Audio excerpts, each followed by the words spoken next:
one student said, why shouldn't it be IMBCU? Because, people are a bit selfish, aren't they? Test cricket or T20, which is better metaphor for a career? Sort of.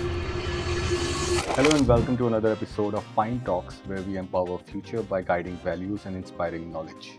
Our today's guest is Joseph Devo, who is the Director of Student Recruitment, Marketing and Communications at Birmingham City University. So Joseph has been at the center of student recruitment in UK for quite some time now. He is at the forefront of the global institution's rise, blending creativity, ingenuity with strategic vision to achieve results that are nothing short of historic. As the architect behind some of the most innovative marketing campaigns in the UK's higher education sector, he has steered Birmingham City University to its highest ever student enrollment and is now charting a course for its global future. From the iconic Look at Me Now campaign to the highly distinctive Beyonder, his work has not only captured attention, but has also celebrated the very real success of students and graduates. It is my immense pleasure to welcome you, Joseph. Thank you so much for doing this, and thank you so much for joining us for the discussion. I'm sure that the introduction that I gave will not do justice to your vibrant career and the achievements that you have under your belt. So I would request you to please introduce yourself once again. Okay, well, look, thank you for having me here. This is a great opportunity and very exciting to be here. I think you were very kind. Is there more that I could add? Yes, there is, but I would also say that was very generous. I've worked in this sector, the higher education sector, for around about 11 years. And I always like to point that out because I think it's important that you have experience in the sector because it's quite unique. There's a lot of subtleties and nuances that you need to understand. But I think it also helps to come from outside the sector. So you bring a sort of slightly broader view before commencing in this unusual world of ours, which is full of loads of opportunity. You've talked about a couple of the campaigns, and that's just some of the things that have happened over the last 11 years, which has been quite a roller coaster. Wow. So, being a person who has moved from a different sector to education, if I'm not wrong, right? What were the status quos that you challenged in the first stint that you worked at? So that's a good question. My first stint was as head of communications for Birmingham City University, which at any university, particularly a big modern one in the UK, involves about 20 different topics coming in at you every single day, while also trying to plan ahead and set the agenda. So the experience that gave me in the first 2 to 3 years in the sector was fantastic because it showed me two things really. One is just how difficult it is to get some things done. You've got to be serious about it, and you've got to be prepared to accept, to hear a no or a that would be very difficult to do. And you've got to be prepared to go through that wall 2-3 times sometimes. But if you're prepared to do that, the sector and a university like BCU actually gives you a massive amount of opportunity because they're big places. They're influential institutions at the center of big cities. Certainly BCU is. And the opportunity to do really exciting things as long as you're prepared to wade through a bit of effort, a bit of bureaucracy, but people will ultimately back you. But you've got to make a good case for what you want to do and why, and then be prepared to get there. True. And I personally feel that education is the core of a civilization, because unless you can offer quality education to people, civilization is not going to grow further. It's going to be extinct over a period of time. So you started your career as the head of communications at BCU, and I think it was over 11 years back. Yes. From now. So since then, I'm sure you have seen changes in the thought process of the students. We have moved from Generation Y to Generation Z now, and now we are moving to Generation Alpha.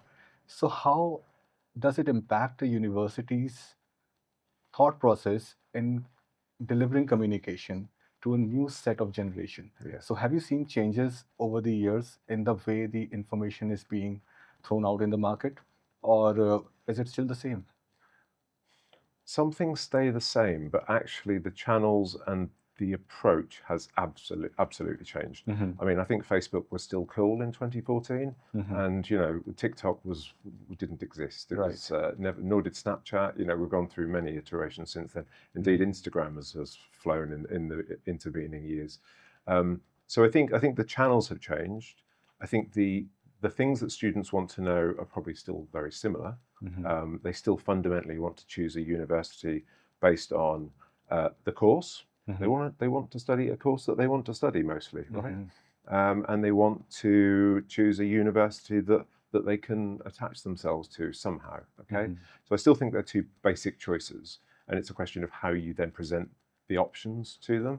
And one thing is that also doesn't change is storytelling. Fundamentally, can you convey a sense of what this place represents through whatever medium you happen to be using? Now, that could be any social media channel. It could be a really short TikTok clip these days. But likewise, you've still got to do the high-end content. So for a while during the COVID period, I think people thought that you could do low-rent content, and that was okay. And there was a place for that.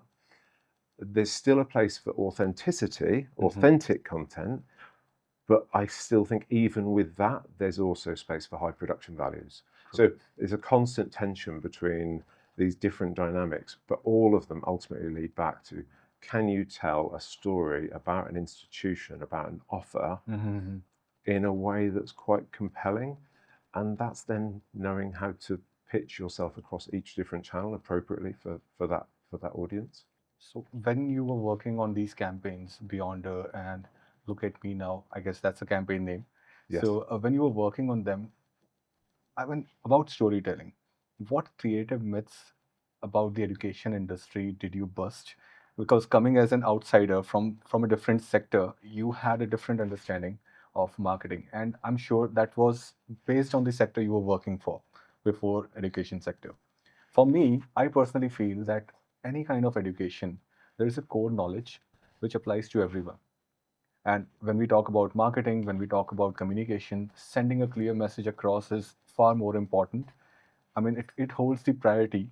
Then comes the packaging and how the message is being delivered. Yes. Of course, storytelling consists of three things: ethos, pathos, and logos that we know about advertising and marketing.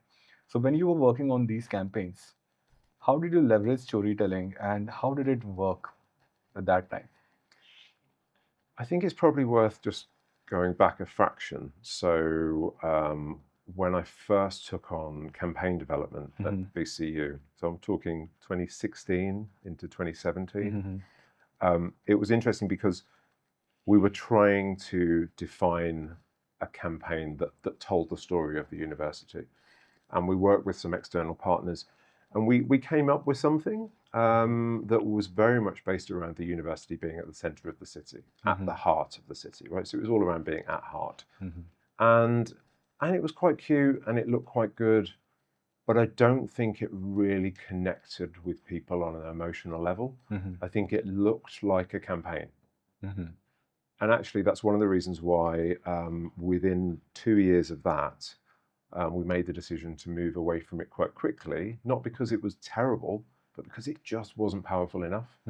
So we actually then made a quite an instinctive decision to adopt a campaign that had only been used internally up to that point, which was a student sentiment campaign. It was something that students said when they were graduating, which was a hashtag IMBCU. Okay, so before Look at Me Now, before Beyonder, I'm going back a few years now, IMBCU was the first, I think, breakthrough campaign for us that's... And trust me, it's a well-known campaign. Okay, so... I've seen students whom I have been counseling, and I was like, you want to go to BCU? And they're like, I am BCU. Yes, you can be BCU if you apply in the right time. The universality of that is really important. And actually, the authenticity of it is it's self-evident.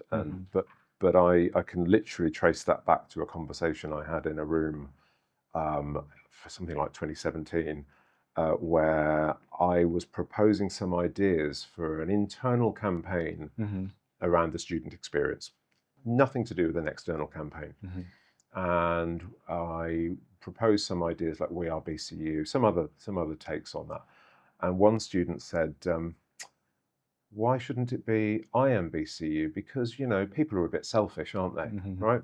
Now, she meant that as a bit of a joke, but her point was you appeal to the individual as much as you can, but actually through a campaign that was also collective. So IMBCU was absolutely about being a part of something, but it's peculiar to you as well, which is really quite cool. And when she said that, we were like, no, that's it. You're 100%. It's not that difficult when you think about it, but actually just landing on the exact 3 words, 6 letters is still can sometimes be the hardest thing.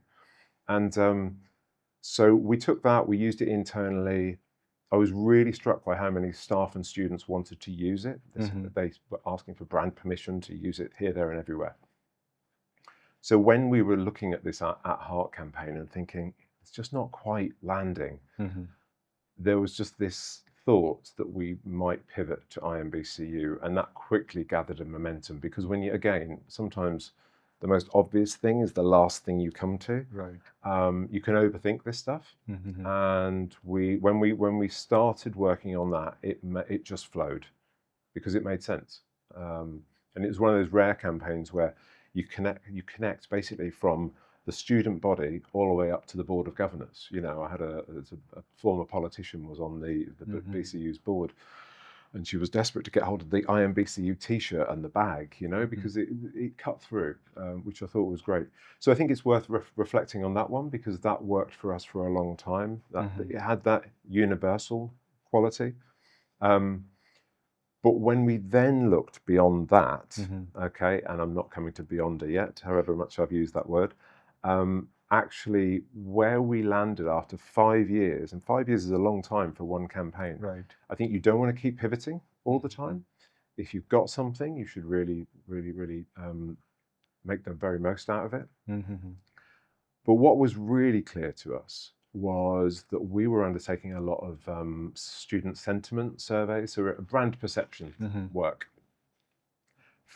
since I think probably for 8 years now. I've commissioned a brand perception survey. 8 years. Yeah, to try and understand what Right. our audiences think about the university's brand, where they place us relative to others, the words they use, the sentiment.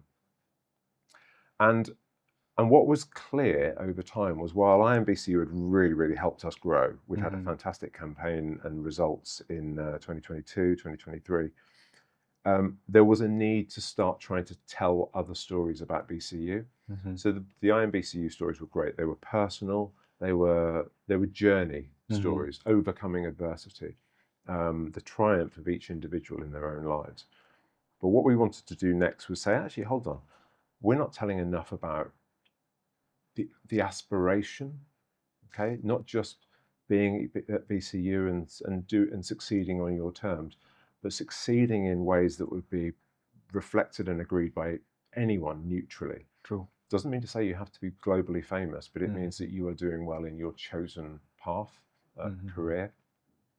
So that's where Look at Me Now came from, which was that actually don't underestimate a BCU graduate, because BCU, whatever you think of this institution, whatever your preconceptions are, it has produced these amazing stories, and these people have gone and chosen their own path. So Look at Me Now was just in a way, it was a real pivot towards from universality to just individual outstanding achievement, and celebrating that, and celebrating what BCU can offer anyone in the future.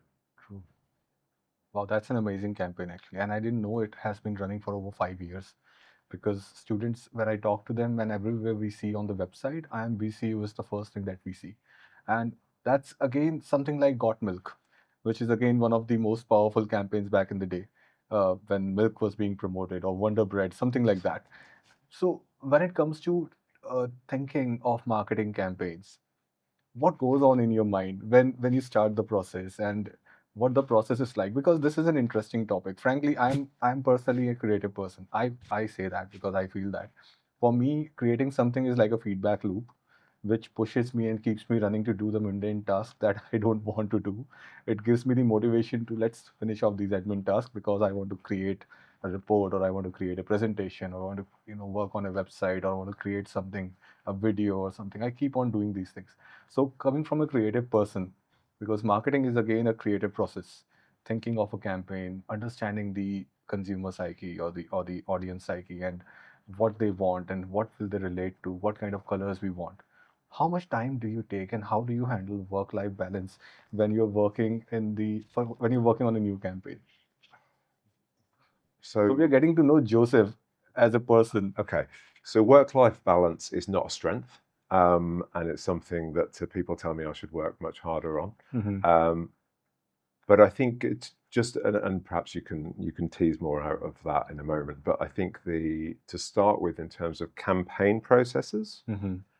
I think campaigns are the bit in marketing in a university in particular. They're the exciting bit. They're the bit that people probably chose a marketing career Mm-hmm. for. But people don't spend most of their time developing exciting campaigns, right? Mm-hmm. You spend more of your time doing Mm-hmm. other stuff, like Yeah. sometimes nice lower level content, Mm-hmm. sometimes updating a website. It can be quite sort of granular and a Right. little bit slow paced sometimes. When you have the opportunity to develop the campaign, that's the exciting bit where you can absolutely just start getting excited about Mm-hmm. the opportunity that creativity presents. Having said that, it's still, you said, a creative process. The process bit you can't get away from, right? So how much of it is creative and how much of it is then the really hard yards of the doing? Mm-hmm. You're going to have a massive implementation plan. It's not all going to be fun. Mm-hmm. So you've got to enjoy the bit where you're really, really sparking off the ideas, because that bit's going to be intensely important, Mm-hmm. but it ends up being a small part of Yeah. it. So it's incredibly important that you get the right idea, and that actually, more than anything, if it's the wrong idea, it gets thrown out. You can't afford to be sentimental just because someone's got a cool idea. Mm-hmm.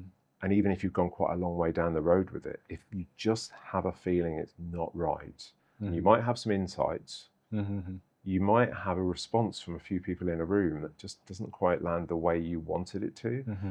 you've got to take a step back sometimes, even if it's a little bit of a fair way down the road, which is difficult, but I think important to not be sentimental about it. Mm-hmm. But I think the creative process with Look at Me Now was one of the most brilliant I've ever seen, actually. I think my colleague and I, so Nick Vaughan Bell, who's our Associate Director of Brand and Creative Marketing, Nick and I basically would find time whenever we could to say, right, so we need a new campaign, don't we? Yes, we do. And then we'd kind of get submerged by incoming, and you'd kind of lose sight of it, and the time would start passing. Yeah. And you were running out of time. If you're going to launch a new campaign, it's got to be on time, right? By the beginning of a new cycle. So we'd come back to it in dribs and drabs. And then eventually we'd say, we're running out of time here. And we tightened up the brief. We knew what we wanted. We knew we wanted to go for this aspiration. We knew we wanted to tell stories about the underdogs, almost, the people who hadn't been given the respect that their achievements deserved. Right. The sort of untold heroes of BCU, if you like, who've gone out into the world, from whether they're directing an amazing movie or they're just a brilliant nurse on a ward. Actually, they're the untold heroes of BCU that need to be captured. So we defined this brief, but we did not come up with Look at Me Now. Actually, that was the design team. They were given a chance to have a conversation. Some ideas came back at us, and I'll always encourage people, come up with lots of ideas, right? Even if you can throw most of them away very politely, but just come up with lots of ideas that spark off, and then you'll see there's maybe two that you want to pursue a bit further, and then you arrive at one, but you start really flipping it on its head. Maybe it's not exactly how you want it. But Look at Me Now landed in a form that was, I think, about 40%, 50% visually there. And then it was easy because from that point, I've got a background in publishing, in sort of magazine publishing, where I was a journalist, but I'd worked really, really closely with the design team. So I think I've always had the benefit of understanding production values, what looks good. It's yes, there's some subjectivity, but I think you just have an idea of something that's got a visual appeal and it could be something you can replicate as well. because sometimes you can come up with beautiful designs, great creative directions that would be really, really hard to deploy across multiple items of collateral, for example, or channels. So I think, so Look at Me Now really came from that was the creative process, but then you very, very quickly get into the process bit, which is how much stuff you've got to produce in a tight period of time to sit across any one of numerous channels and assets. So how do you manage the deadlines? Because again, there is a concept in Japanese culture called Kaizen. I'm sure you must have heard of it. It's a process of continuous improvement. Yes. And there's a small story about Toyota as a company. So Toyota started Lexus as a brand, and they launched a car called Lexus LFA, which is one of the most wanted car in the market right now. They actually launched the car at 200 or $300,000, and now it's over $3 million because of the market value and the kind of rarity that car has.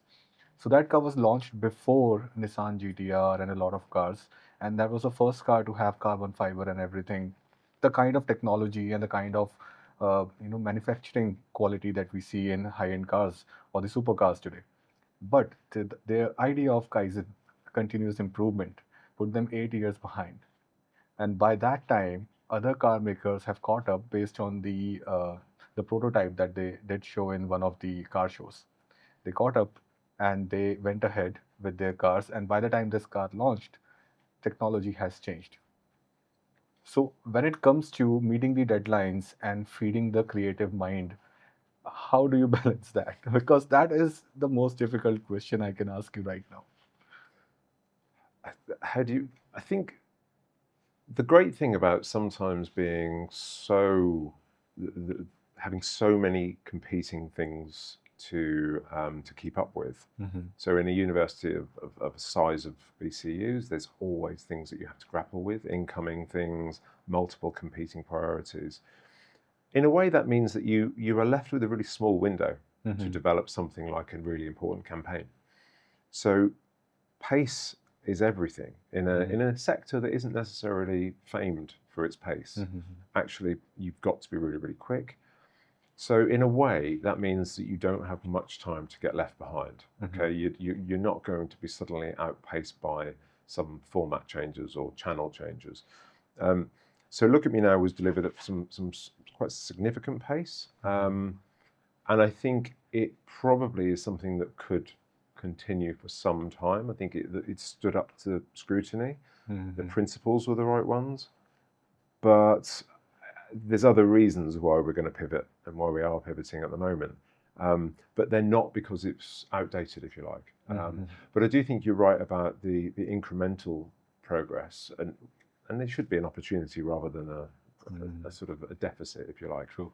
I think being willing to take something, even if it's a really sort of sacred project, and to make some changes and to adjust, to tweak, to modernize, to update, to just be playful with something as well, I think is incredibly important. And we've always done that. Certainly IMBCU went through a lot of iterations because while the consistency was there, actually the interpretation was quite different.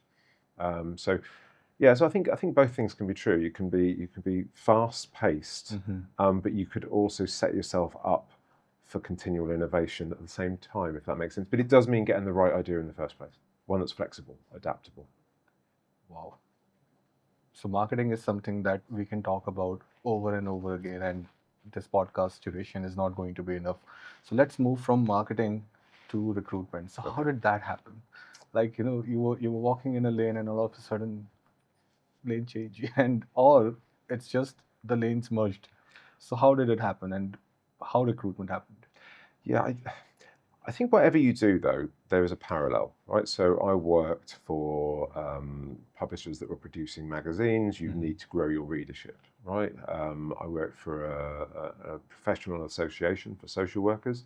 They needed to increase their membership, right? So the principles are there. We have it in all parts of our life, some sort of need to do better, to grow, to advance. Student recruitment in higher education, however, is its own creature for sure. And certainly the world of communications We knew we had an indirect impact on student recruitment. You grow the reputation of the university, you hope to attract more interest over time.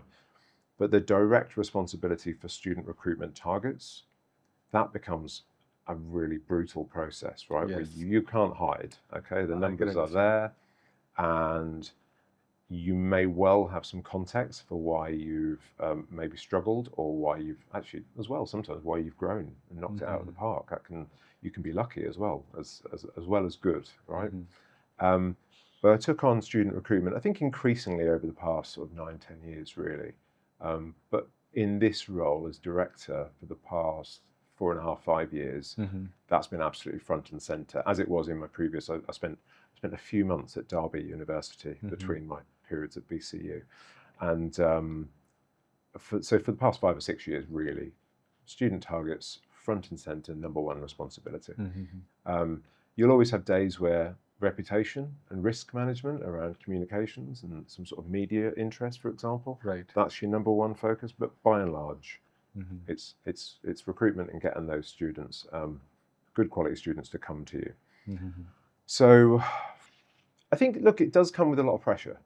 I think, any job that's interesting comes with pressure, but I think there is a particular pressure because universities in the UK, they're self-funding. Right? We're funded through student fees, the fees of home undergraduates, postgraduates, and those from overseas. So there's no hiding place, and you've got to run if you're doing it really well, you're probably going to be looking at about 3 cycles at the same time. Not always a luxury, because you've often got to focus on the one that's in front of your nose when you really want to be planning the one afterwards, because you'll do a better job of the one afterwards if you can lead up to it. But you've still got to focus on getting the students through the door in the next sort of few weeks and months. But it's always fun. I mean, no, it's not always fun. I exaggerate. It's always interesting, challenging, and it can be incredibly rewarding. But it comes with its challenges, for sure.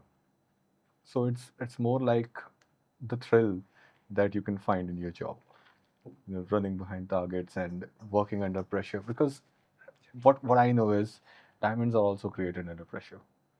So the diamond doesn't know that he's going to be a diamond yet, and I think even till the end of the day, the diamond doesn't know that it is a diamond. So the pressure is something that we have to go through. And when it comes to recruitment, the market has slowed down in the last 2 years. That's what I've seen, because after the dependent visa was curtailed by the UKVI for the postgraduate students, which holds the maximum number of students when it comes to the category-wise, UG and PG. PG holds more number of students compared to UG. And after UKVI curtailed the dependence visa, the numbers have reduced drastically for all the universities. How did you get more numbers? Is it the marketing and communications streak which came out okay, let me market it differently, or let me communicate to people differently?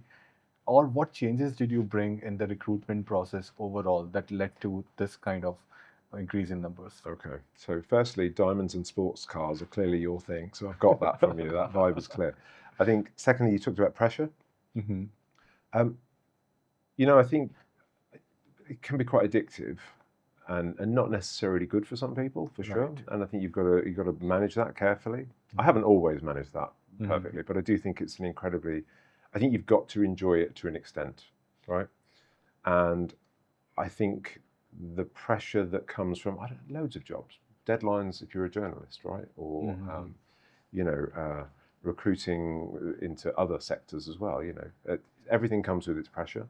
But I do think student recruitment in the current climate that you've referred to has an additional element, a level of expectation and demands, because however much you do amazing work, hope to do amazing work, you've still got to deal with the external environment. Okay? So we've seen in the UK, even in the home market in the last few months, so particular institutions have decided that they want more home students.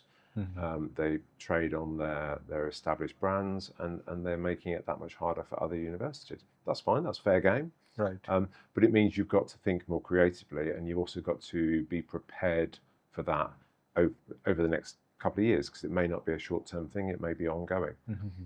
International recruitment, I think the opportunities are still, if not quite at the same level as 3 years ago, they're certainly still there, but you have to be a lot more, I think your processes have to be a lot more relentless, a lot more slick. And actually, so too, you've got to build your relationships in a way that means you're not just doing it on your own. Okay, your relationships with overseas connections has to be much more trusting, Right. where both sides can understand what the other one wants, how you're going to get there, whose responsibilities are going to divide in which direction. It just puts probably really basic good business principles like communication, defining your offer. Those sort of things are just much more to the fore. And I think that's a challenge for a lot of universities, because as a sector, while it's been self-funding in the UK for 13, 14 years, it hasn't necessarily caught up with all of the best business practices. And BCU is in that. We've been doing quite a lot around our product development for the past 3 to 4 years, actually, more so than I think most of our competitors. But everyone's starting from behind. So when you look at international recruitment, being really clear on what your offer is, what your product is, your flexibility of your product as well, to meet and be ready to meet new opportunities if and when they come up, is really crucial. And we're in the middle of a process right now, and I think we've started to do that. But the work over the next honestly, I could say 3 to 6 days, but 3 to 6 months, and then over the next sort of 2 years, 2.5 years, I think that's really going to define how BCU is as we go into the 2030s. But we know, I think we have a good idea of what we want to do. We've started to do it, but you just got to keep going relentlessly with good processes and great communication and build really strong relationships. I think that's well needed in the market, and most of all the universities should adapt to this process of thinking. Talking about product development, I'm sure a lot of our audience is not adept with the higher education institutions understanding. So can you explain what product development means for a higher education institution or an HEI, like BCU, of course? It's interesting, because I remember speaking to a guy from Arizona State University. I was lucky enough to go to the US about 18 months ago for an event with a number of different people in similar roles to me, but in the US. And he said that for the most part, university marketing functions are communication tools. Right. i.e., we're pushing out messaging. Okay.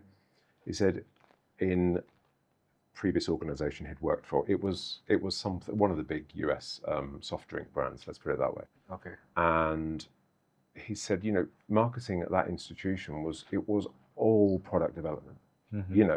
The stuff that you put on top of it to project it out across advertising channels, that's the stuff we see, but the work is in understanding your audience, right, understanding your packaging, your ingredients, the differences between sort of different demographies, what a youth audience wants compared to a sort of more middle-aged audience. Right. So yeah, I think universities haven't been used to considering marketing as product development, the under the bonnet stuff, right?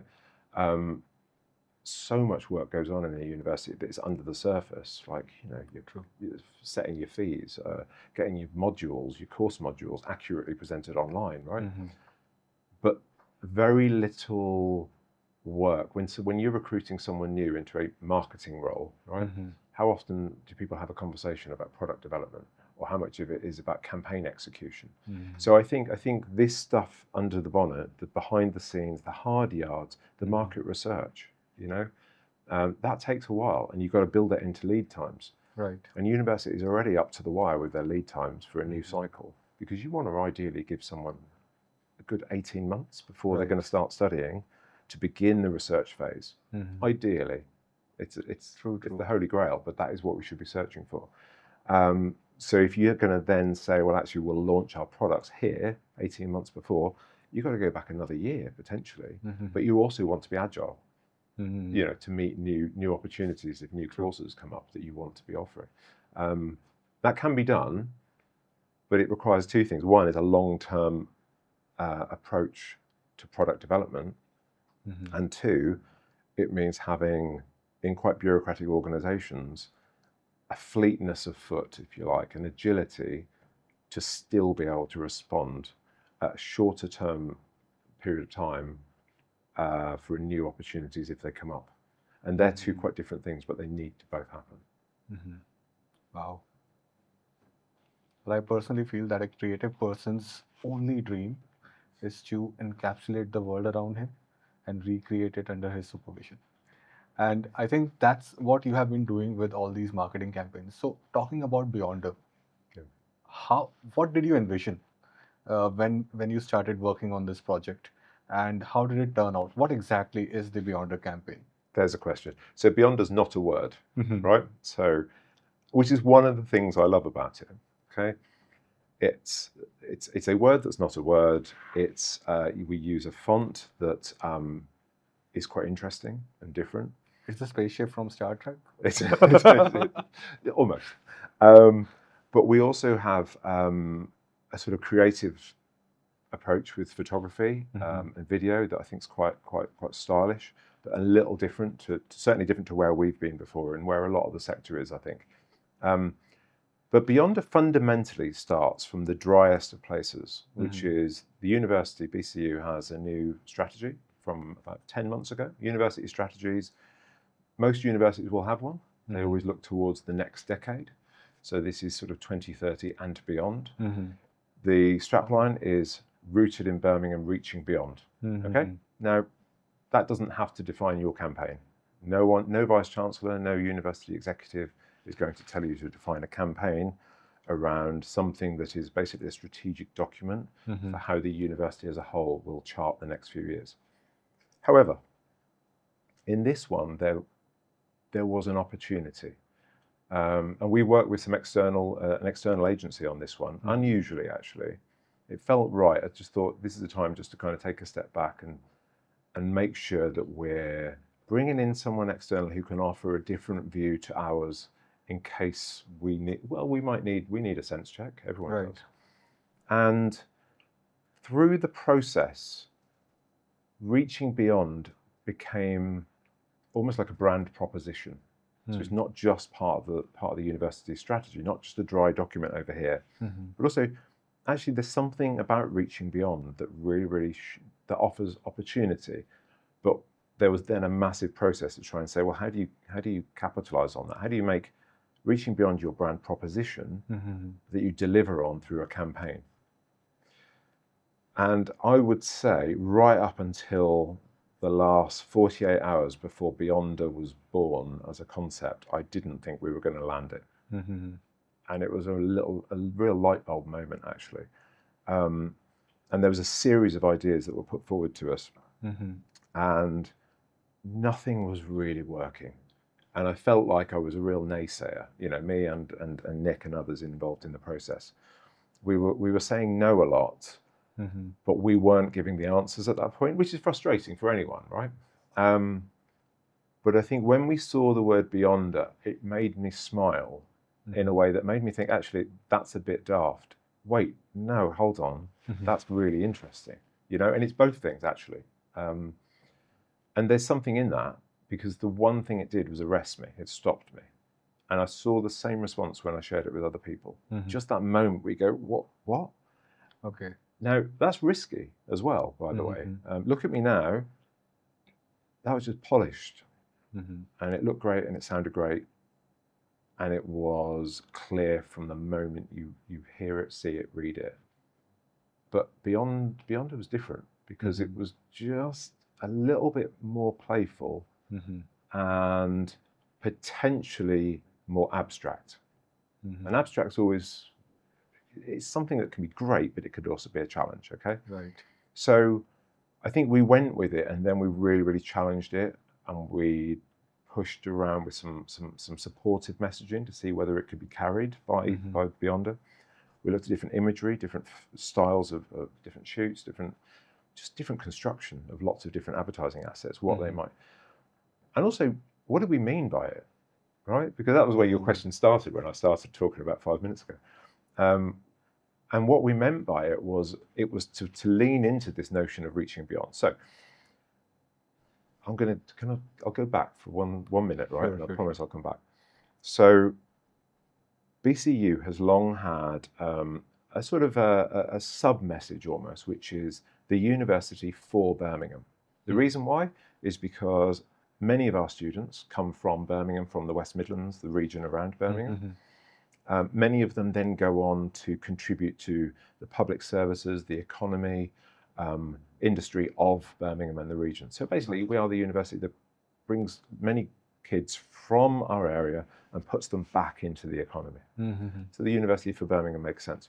But for some people, for years, that was either something people really liked, yep, that's it, we should be proud of being for Birmingham, or they really struggled with because it felt too parochial, too limiting. Right. Like, we don't just stop at Birmingham, we influence way beyond, right? Hence, we have international students, hence kids from Delhi turn up in Birmingham as well. And so I think for me, I always wanted to address that fundamental tension, which is the University for Birmingham, we should be proud of, but we should use that as a platform to go and project, to jump off and go elsewhere. Right. Beyonder does that because it basically says, rooted in Birmingham, reaching beyond, Beyonder. Here's your person doing exactly that, and look at their story. Yeah, sure, they're made in Birmingham, right? But they might also be made in Delhi, educated in Birmingham, and then they go off and do something amazing with their career. That could be in a hospital in Birmingham, a school in Birmingham, or it could also be in anywhere in South Asia or further afield.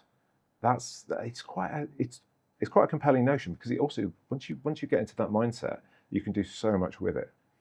And it also says something about the institution. BCU is rooted in Birmingham, but it's reaching beyond, and as an institution, it's a beyonder, right?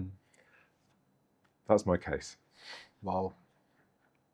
Well, that was beyond my expectation to begin with. Can we run the Beyonder campaign in India by, of course, for BCU, by engaging with the alumni and similar kind of thing? I would love to do that. Yes, and I think the alumni is a great case for that, and certainly some of the great stories I think we know we've got here in this city and in this country. I think we could absolutely do that. It'd be a really exciting project. Yeah, absolutely, because it's the aspiration, but it's from a clearly coherent base, the aspiration and the opportunity to do so much more. True. Well, this makes me think about the future of marketing in the coming years because we are working with AI right now. So I, as a person, personally, I like to read a book first and then watch a TV series. So I waited for like 6 seasons of Game of Thrones while most of my friends were watching and they were talking about it. I was like, no, don't talk to me. I don't want spoilers. I want to read the book first so that I can imagine the characters on my own to the best of my understanding, because a TV show will limit my vision or the character that I want to imagine to the character that the director has already imagined. Okay, and how did you feel about Game of Thrones when you watched it? Well, the last episode was disappointing. Yeah. I gave him a pass just because I liked the character so much, but yes. But I still ended up watching it all over again last year. Oh wow, For some dedication. reason. Yeah, I was just sitting with my friend and I was like, "Have you seen Game of Thrones?" He was like, "No." Here we go then. Here we go then. Settle in. And he left after 2 episodes, and I ended up watching the whole series start to end. But of course, since we knew the story, I had to just push forward a few content which was not relevant at that time, which I didn't know was not relevant when I was watching it for the first time. That saved like half of the time watching the show. But coming back to the main thing, so when it comes to marketing or designing, because marketing is quite dependent on the designing and the ideas that you want to portray in the market. The mode of communication in today's world is either video or an image. Video 80% of times, because that's the amount of time people spend on YouTube. So 80% of time it's a video. Yeah. And when we are creating videos through AI, I personally feel that a creative person's thought horizon is being limited to what AI is going to deliver. So maybe if a person can go from point A to B and the AI is showing just point A, point 2, or between A and B, do you think that it's going to limit the creativity over a period of time? Because as I was saying, if you are imagining a character, let's say an image for Beyonder, okay, like the spaceship Beyonder, jump on it and see what's beyond 2028 in your career or something like that, maybe a campaign, just thinking out loud. And you put that in the AI that I want to visualize this. Do you think that visualization outcome is going to limit your creativity to go beyond that point? See, Or is it going to happen with the students? Because Gen Zs are like, yeah, let's get over with this kind of people.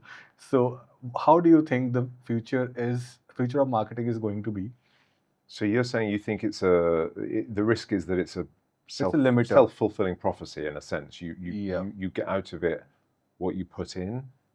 So it's like a limiter. Okay. Okay. So for example, if you want to imagine something about India, if you want to talk about India, I'm the source for you. So if I tell you don't go to this place, it's very risky. Yes. So that's like it has created an image. It's a limiter. So before going to that place, you will think twice. And it will, I mean, the chances of you going to that place reduces. Same thing happens with creativity. So if I want to imagine something which I can reach after 3 hours or 4 hours of scribbling on the notepad or researching on the internet, if I put that in the AI gives me an answer, and that is going to limit me. Yeah, I see Or that. I'm going to just move around that particular outcome. I'm going to keep giving prompts. How do you think the marketing future is going to be? Are we really going to see interesting campaigns that we have seen till now? Or is it going to be just a monotonous campaign that AI has created? I think that's a very interesting question, and it's put me in mind of, when the Lonely Planet brings out its new guide every year and it will produce a global list of coolest places to go in 2026 or something. It's always neighborhoods in cities neighborhoods that have been much unloved, right? It's been parts of Birmingham or parts of Philadelphia, probably Mumbai, that are not as, they've always been the places that you avoid, Right. but they've slowly started to get a little bit of cool around the margins. They're probably still really rough, but they've got something interesting going on.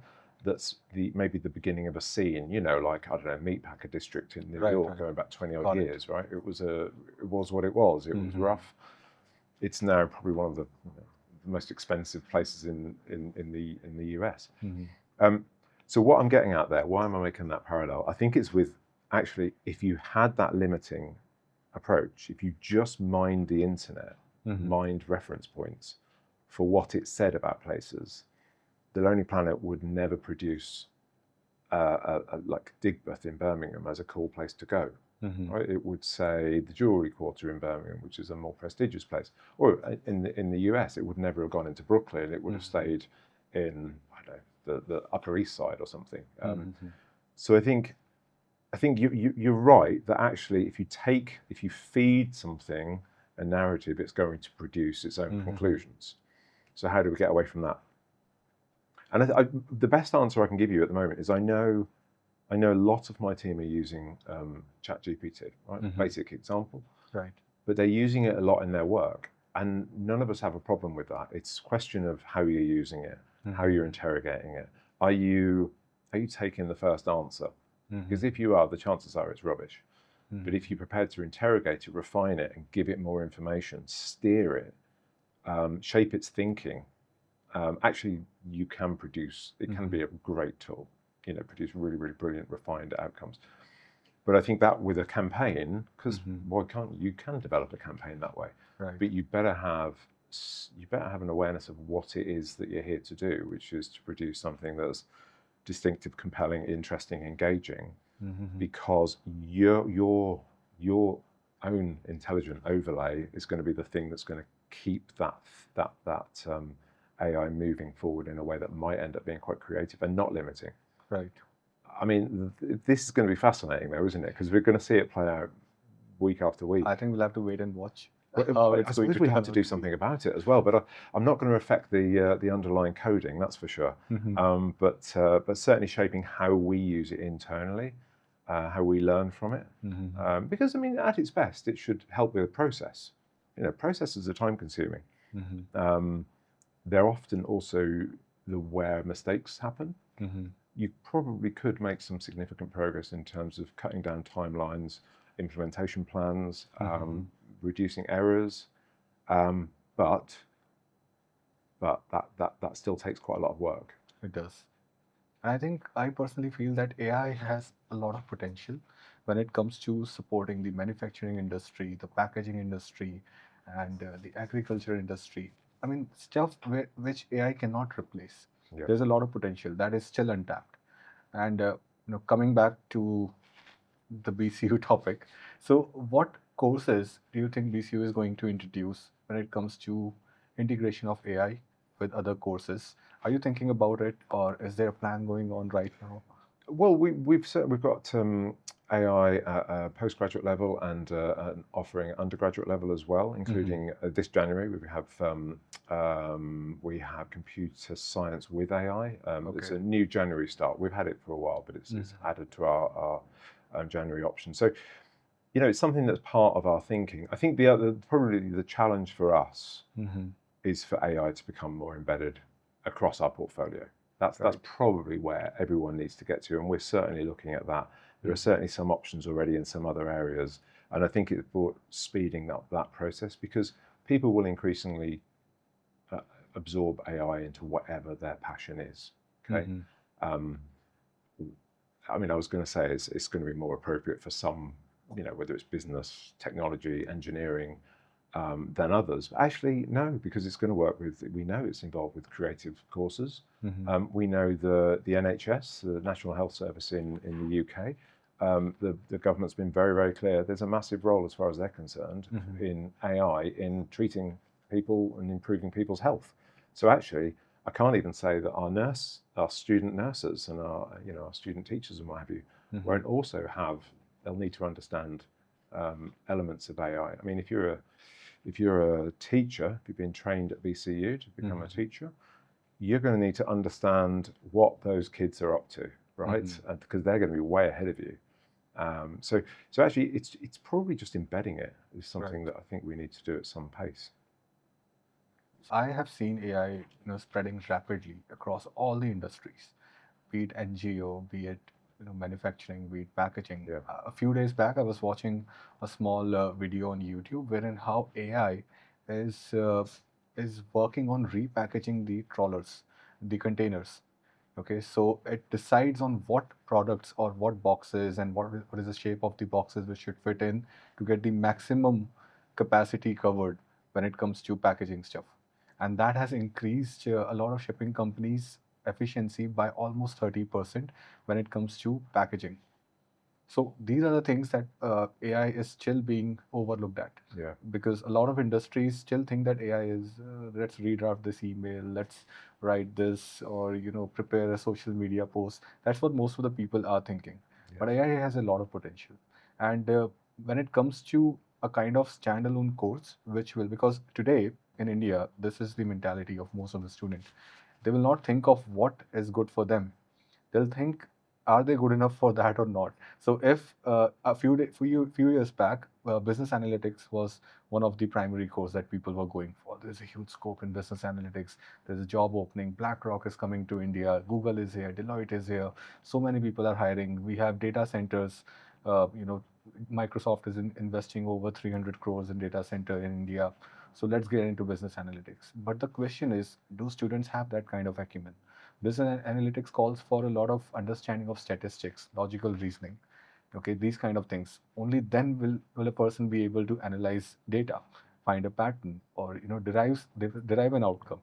So if a person lacks this kind of acumen towards statistics and logical reasoning, I feel that person is not fit for business analytics. Similarly, when it comes to AI, right now AI is the go-to topic for everyone. The moment you open your YouTube or if you open the internet, the videos, in every video people are discussing AI. So coming back to the question that I asked you before this, so I think we are in dire need of a basic course which can guide students that how AI is going to help you in different fields, and maybe then they can decide whether they want to go with that or not. This could be an early module in every course, though. Yes. You know, every single degree could have the same module, or it could have an applied module that was looking very particularly at how AI was being reflected in the sector that was most pertinent to that course. I mean, it's all possible.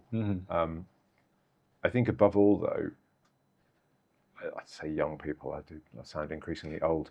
I think above all, it's encouraging people to use AI, to use artificial intelligence with human intelligence. Just don't forget the human intelligence. You are part of the results that are produced.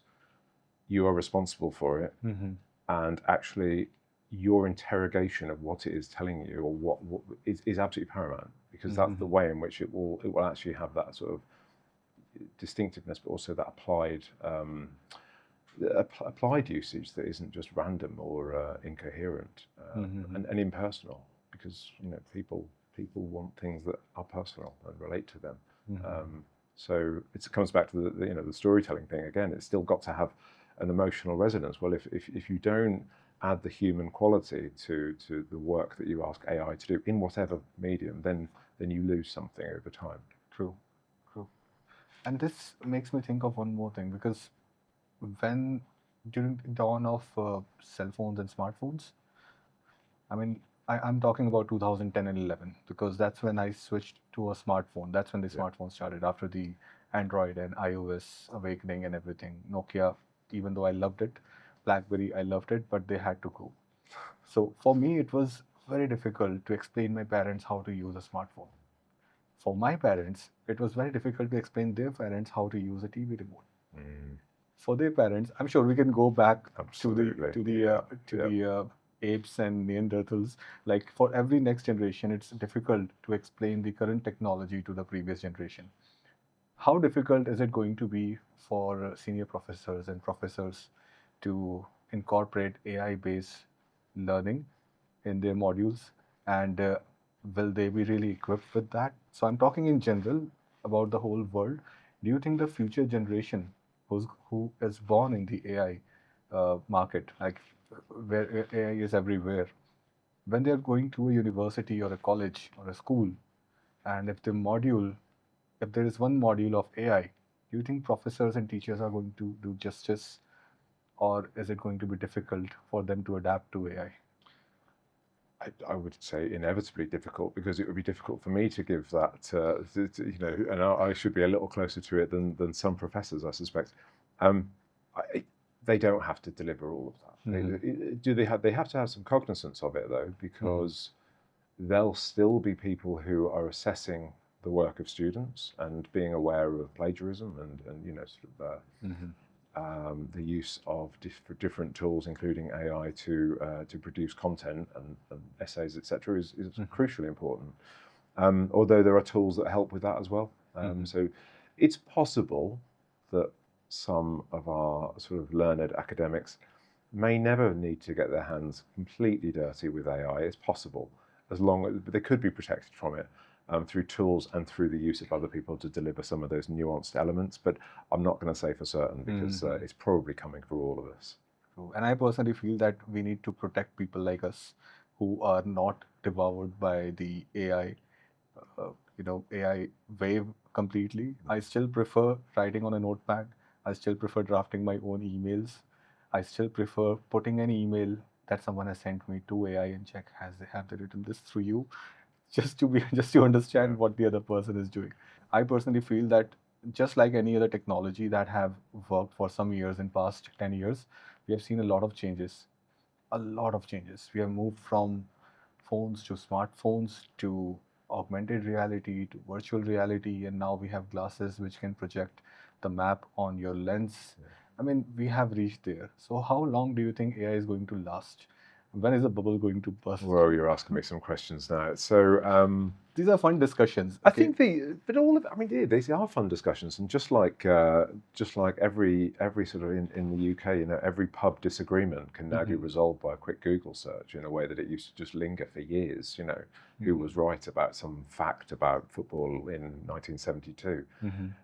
Now you have the answer at your fingertips, but likewise, everything's at your fingertips, and people spend half of their life looking at this thing instead of talking to the person next to them. So this is part of our life, and we've all got to grapple with that all the time. How antisocial am I being today versus how much I'm using this great tool to do better work, for example, right? And I mean, AI, it's still the subject of pub conversations between middle-aged men who haven't got a clue what they're talking about, right? Because we're feeling our way while probably another generation is just running off with it, for sure. Right. I don't. It's clearly not going away.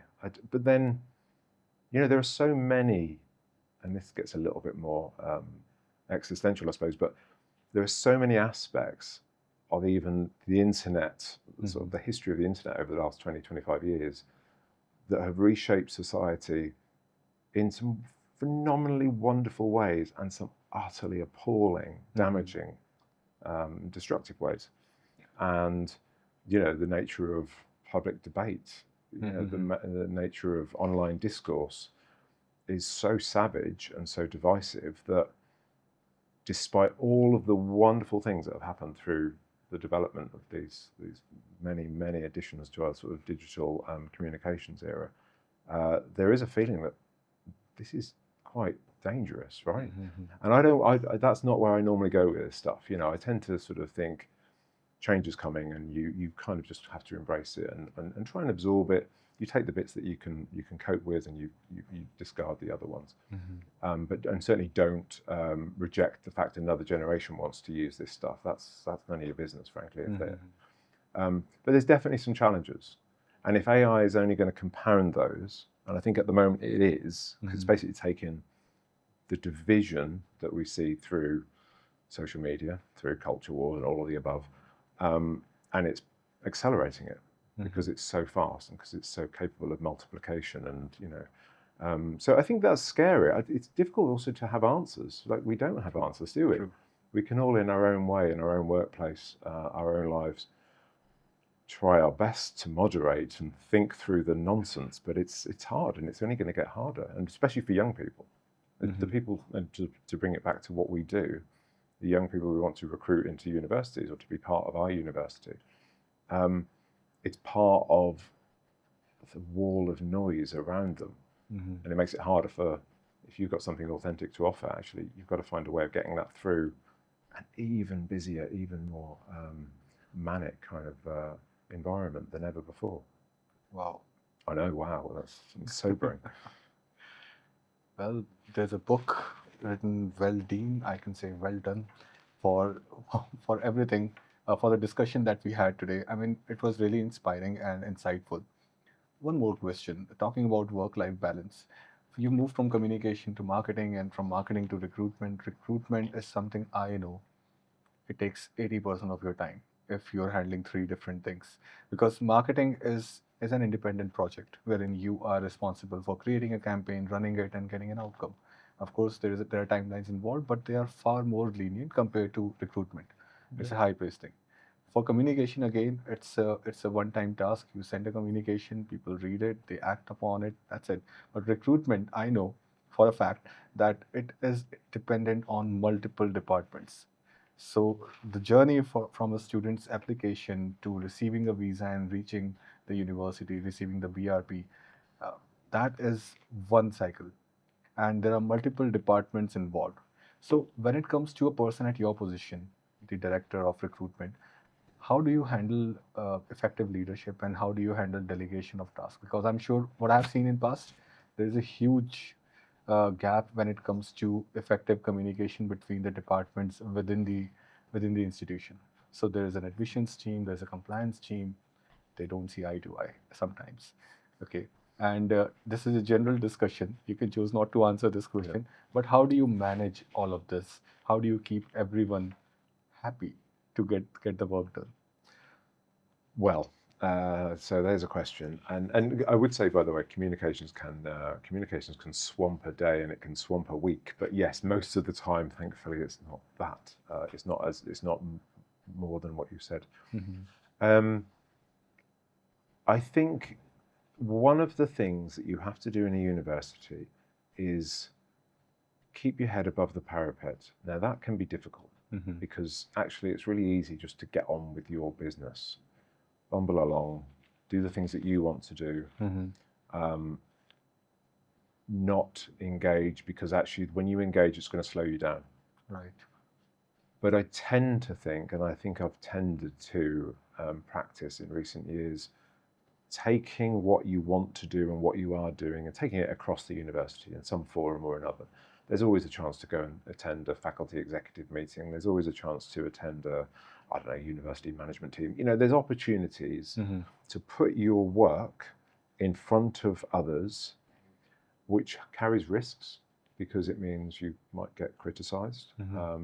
You'll certainly get questioned, and you can occasionally get derailed. But if you do that, the chances are you'll also build connections over time and trust, because people know that you're not carrying on in the background. You're a partner, and that means that can sometimes bring people out of their own sort of shells, and they'll be more willing to say, "I saw that thing you mentioned the other day. I wonder if this relates to it, and if this would be helpful." And often you do get connections that then form a bit of trust.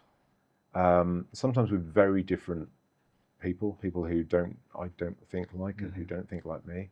And normally with a little bit of nurturing, you can build some decent relationships and then trust, and then you can actually get somewhere together.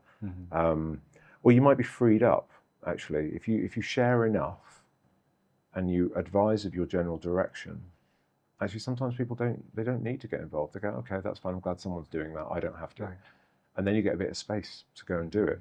So it's never over, you know. Like there's so many parts of what my team does, which you have to keep telling people you're doing it, because otherwise they'll just think it's stopped. True.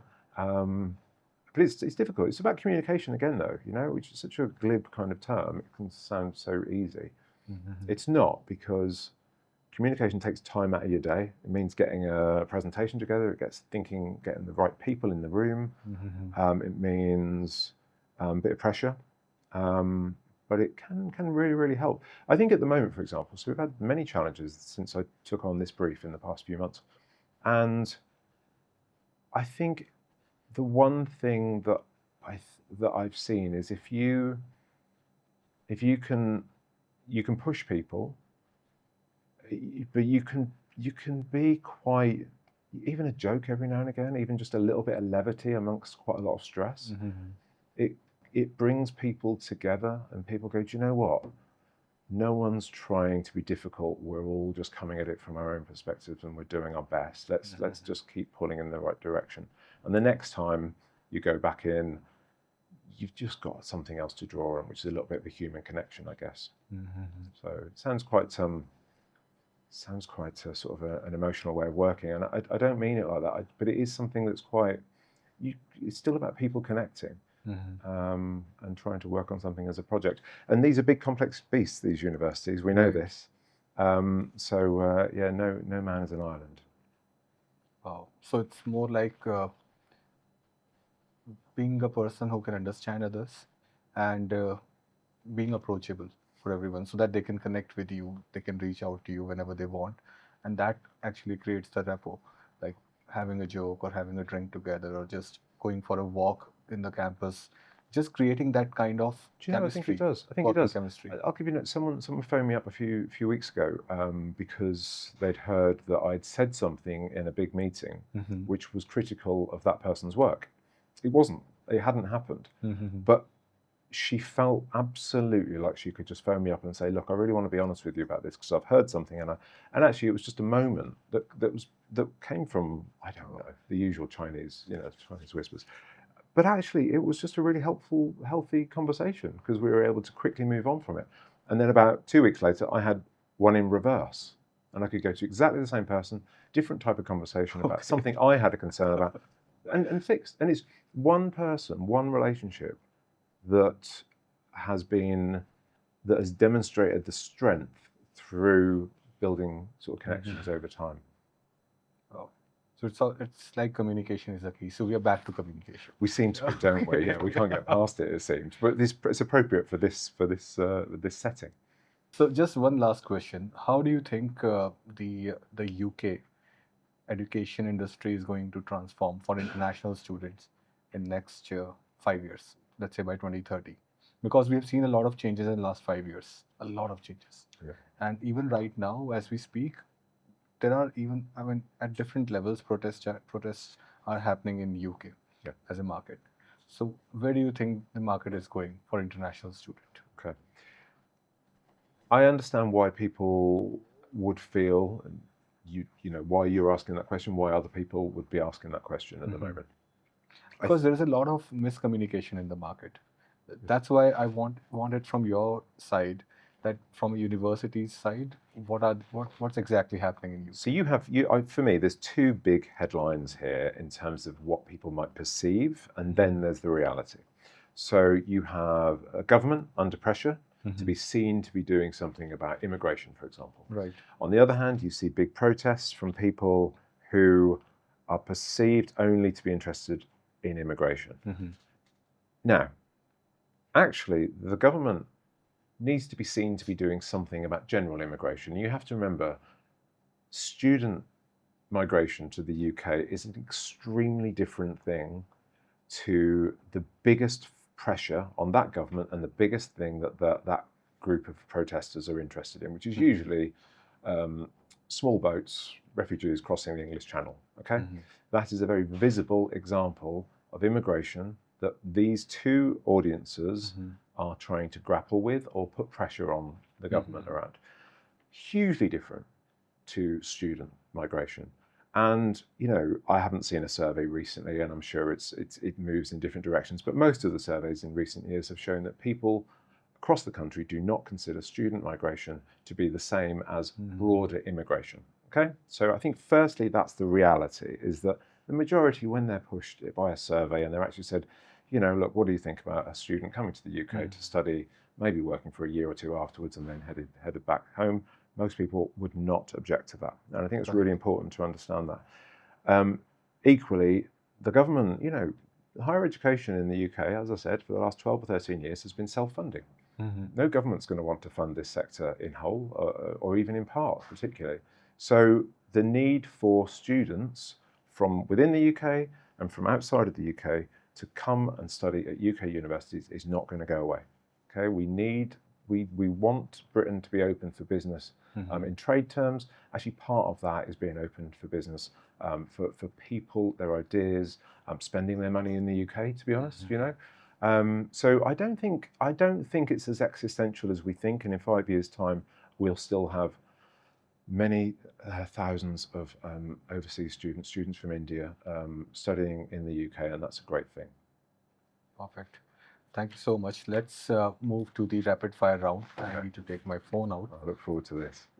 The first question is, one word to describe the future of university marketing.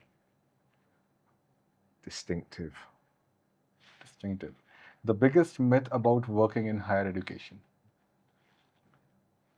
That you have long summer holidays. Really don't? Hell no. Wait, you have summer holidays? No. It's the busiest time of the year. So in the UK, if you're in UK recruitment, this is a longer answer.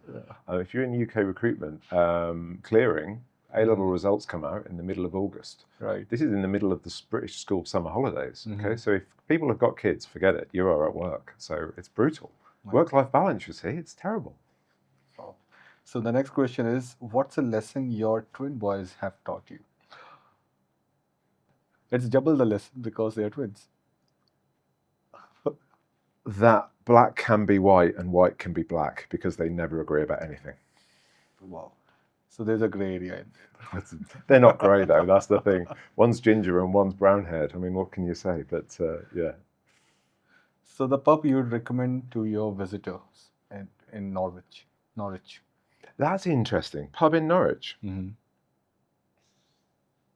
would probably go for the Sagana Wolsey, which looks over the historic Norwich Market. Oh, Beautiful. But there's a pub where I live in Stourbridge called the Plough and Harrow, which is a beautiful sort of spit and sawdust kind of old-fashioned pub. It's absolutely lovely. this reminds me of a Simon Pegg movie. Do you know what? Very similar. Yes. Only what was that? The End of the World or something, Yes. wasn't it? So yes, Which no. they spend the whole night going to 10 different pubs. That's right. Yes, it's similar. Yeah. Wow. So the next question is, what's the most valuable thing you can't learn in a classroom? Hard work. Fair enough. Sorry. Fair enough. One piece of advice you'd give to your 22-year-old self. You're better than you think. Test cricket or T20, which is better metaphor for a career? Oh, Test cricket every day. It's just an art form. It's a beautiful, sophisticated, nuanced. You can't tell me there's a piece of sporting sort of what's a contest like the England-India Test series this summer. Absolutely extraordinary. You'd almost want to sit an American down and make them watch it for many hours on fast forward and just say, how cool is that? Perfect. Thank you so much, Joseph, for joining us thank for this you. discussion. Before we depart, I need you to give out a message to our audience, who are mostly students and working professionals who are looking for a fresh perspective in their life. No pressure. I often hear in the UK people talk about what's the point of a university education? You could just get a job, you can get an apprenticeship. The unspoken, the thing that isn't understood or isn't reflected upon enough is just what a wonderful 3 or 4 years that can be in your life. True. Not just the studies, not just the degree at the end, not just the fact you might earn a bit more over your career, you probably will earn more. It's the opportunity to just think differently and meet people who are nothing like you. And I don't think that'll ever change. That's the opportunity of higher education and university, and always will be. Perfect. So once again, thank you so much for joining us. Guys, if you're looking for any kind of career advice, if you're stuck in your career, reach out to us on our toll-free number. That's 1-800-309-PINE. That's 1-800-309-7463. Okay. Thank you so much. Thank you. It's been fun. पढ़ाई मतलब pine.